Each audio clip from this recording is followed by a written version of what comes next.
नमस्कार, जय जगन्नाथ। एई खंडगिरी महासाधु कुंभ मेला उपलक्षे आपण मानकु स्वागत करुछि। भिडियोटी स्किप न करी फास्ट रु लास्ट देखिबे।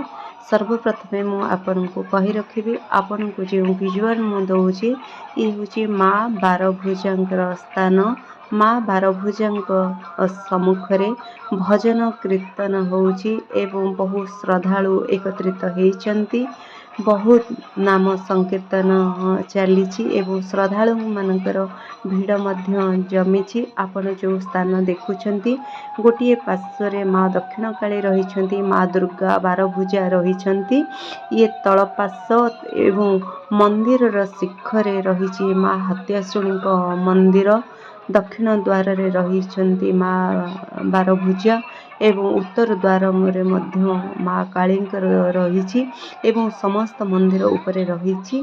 आपण माने देखुछंती श्रद्धालु मानकर भीड़ अनेक स्थानरु ओडिशा को आसीछंती, एई कुंभ मेला को आसी पहुंचीछंती एवं आमे मध्य ओडिशा रो बहु स्थान को जाइथाउ एवं बहु स्थानरु आम ओडिशा खंडगिरी को कुंभ मेला को समस्त श्रद्धालु माने आसीछंती एवं बाबा मुकर दर्शन पाई बहुत साधु संत माने आसीछंती। देश विदेश रु आसी पहुंचीछंती। प्रति वर्ष एई खंडगिरी कुंभ मेला रे साधु संत माने आसी पहुंचंती। 7 दिन धरी एई यज्ञ चली थाए, विश्व शांतिर यज्ञ चली थाए एवं बहु श्रद्धालु आसी आशीर्वाद नहीं थांती, विभूति प्रसाद पाई थांती एवं सबुठु बड़ कथा होउची एई साधु संत माने एई तपस्वी माने बहुत चमत्कारिता सहित बहुत पुरातन रोग को मध्य प्रतिकार करती एवं आरोग्य करती। भक्त माने श्रद्धालु माने सुस्थ हुअंती, आरोग्य लाभ करती। आपण माने जो दृश्य देखुछंती एई होची खंडगिरी रो दृश्य। एई जो गुंफा सब रहिछि एई पुरातन गुंफा, पुरातन कथा, ये ऐतिहासिक कथा, ये इतिहास रो कथा। ये बहुत गुंफा भांगी रुजी गलानी, नष्ट हो गलानी एवं बहुत साधु संत बहुत पुरातन कथा रहिछि जहा को व्याख्या करी हबो नाही एवं आमे किछि मात्रा रे कथा निश्चय हबा। किछि स्थान नष्ट होइछि, सेतेबेले साधु संत माने तपस्वी माने एई स्थान रे रहुथिले एवं तपस्या करुथिले एवं तांकर आराधना करुथिले एवं सेई साधु संतकर एई स्थान रहिछि। आज मध्य सेई साधु संतकर स्थान से भली रहिछि, किछि मात्र नष्ट होइछि। आपण माने देखुछंती किछि तपस्वी माने मध्य एबे रहिछंती, आसीछंती एवं एई महाकुंभ रे जोग देइछंती एवं विश्व शांतिर यज्ञ आरंभ होइछि। आमे यारी मध्य रे जानि परिबा बहुत कथा। प्रथमे आमे बाबा को भेट करिबा।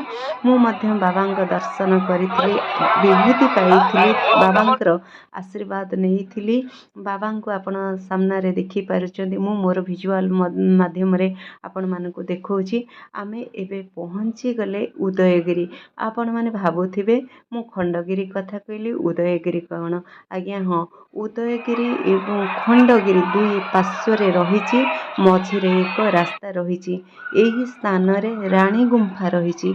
रानी गुंफा विषय आमे निश्चय कथा बा। आपण सेपटे रे साधु संतकर गुप्त गुंफा सब देखिले, एपट साइड रे आपण देखंतु बहु पुरातन गुंफा किभଳି एई दृश्य रहिछि। देखंतु किभଳି चित्र विचित्र रहिछि, आकु व्याख्या करिबा बहुत कष्टकर कथा। एवं एही स्थान रे केमिति रहुथिले साधु संत माने, सेई तपस्वी माने, आपण माने गुप्त स्थान को देखि अनुमान लगे पारुथिबे एही स्थान रे किभଳି रहुथिले। आपण देखुछंती समस्त स्थान को आळती करा जाउची एवं समस्त देवादेवी को आळती करी पाछुटी नउछंती एवं बहु गुप्त गुंफा को मध्य आळती करा जाउची। बहु साधु संत देह त्याग करिसंती, तांकर स्थान को मध्य आळती करी पाछुटी नउछंती एक स्थान को।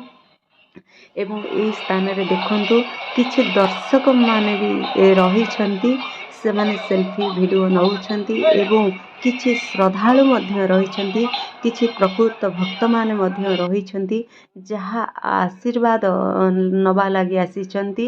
ଏହି ବିଶ୍ୱ ଯଜ୍ଞ ଶାନ୍ତି ପୂଜା ପାଠରେ ସାମିଲ ହେବା ପାଇଁ ଆସିଛନ୍ତି। ଆମେ ସେଇ ଉପର ଭାଗକୁ ଆସିଲେ ଦେଖନ୍ତୁ ବହୁ ସ୍ଥାନ ଏଭଳି ରହିଛି ଯାହା ନଷ୍ଟ ହୋଇସାରିଛି ଏବଂ ଏମିତି କିଛି ଏଭଳି କିଛି ଲେଖା ରହିଛି, ଏଭଳି କିଛି ବ୍ୟାଖ୍ୟା ରହିଛି ଯାହା ଆମ ପକ୍ଷରେ ସମ୍ଭବ ହୋଇନଥିଲା। ଆପଣ ଦେଖୁଛନ୍ତି କିଭଳି ଏଇ ଗୁମ୍ଫା ଦେଖିଲେ ସତରେ ଭୟଭୀତ ଲାଗୁଛି, ଆଶ୍ଚର୍ଯ୍ୟ ଲାଗୁଛି। ଏଇ ଗୁମ୍ଫା ଭିତରେ କିଭଳି ସ୍ଥାନ ରହିଛି, ଏଠି ସାଧୁସନ୍ଥମାନେ ରହୁଥିଲେ, ସେଇ ତପସ୍ୱୀମାନେ ରହୁଥିଲେ, କେମିତି ଖାଉଥିଲେ, କ'ଣ ପିନ୍ଧୁଥିଲେ, କେମିତି ଅନ୍ଧାର କୋଠରୀ ଭିତରେ ରହୁଥିଲେ, କେମିତି ଆଲୋକ ପାଉଥିଲେ ଏବଂ କେମିତି ସେମାନେ ତାଙ୍କର ଜୀବନ ଅତିବାହିତ କରୁଥିଲେ, ଏହା ମଧ୍ୟ ଆଶ୍ଚର୍ଯ୍ୟପୂର୍ଣ୍ଣ କଥା ହେଲେ ବି କଥାଟି ସତ୍ୟ। ଏ ମଧ୍ୟ ଐତିହାସିକ କଥା, ବହୁ ପୁରାତନ କଥା। ଦେଖନ୍ତୁ କେତେ ଶ୍ରଦ୍ଧାଳୁ ରହିଛନ୍ତି ୟା ମଧ୍ୟରେ, କେତେ ଭକ୍ତ ରହିଛନ୍ତି ୟା ମଧ୍ୟରେ, କେତେ ଦର୍ଶକ ରହିଛନ୍ତି ୟା ମଧ୍ୟରେ ଏବଂ ଭରପୁର ମଜା ଉଠାଉଛନ୍ତି, ଭରପୁର ଆନନ୍ଦ ଉପଭୋଗ କରୁଛନ୍ତି। ବିଭିନ୍ନ ପ୍ରକାର ଏହି ବିଷୟରେ ଆମେ କଥା ହେବା। ଏଇଠି ଆମେ ପହଞ୍ଚିଗଲେ ଆମେ ଯାତ୍ରା ଷ୍ଟେଜ ପାଖରେ 7ଟି ଅପେରା ପାର୍ଟି ପଡ଼ିଛି, ତା ସାଙ୍ଗରେ ବିଭିନ୍ନ ଖାଦ୍ୟ ସାମଗ୍ରୀ ଷ୍ଟଲ୍ ରହିଛି ଏବଂ ବିଭିନ୍ନ ପ୍ରକାର ମନୋରଞ୍ଜନ ପାଇଁ ଦୋଳି ରହିଛି ଏବଂ ଆମର ବହୁ ହିରୋ ହିରୋଇନ୍ ମଧ୍ୟ ଯୋଗ ଦେଇଛନ୍ତି।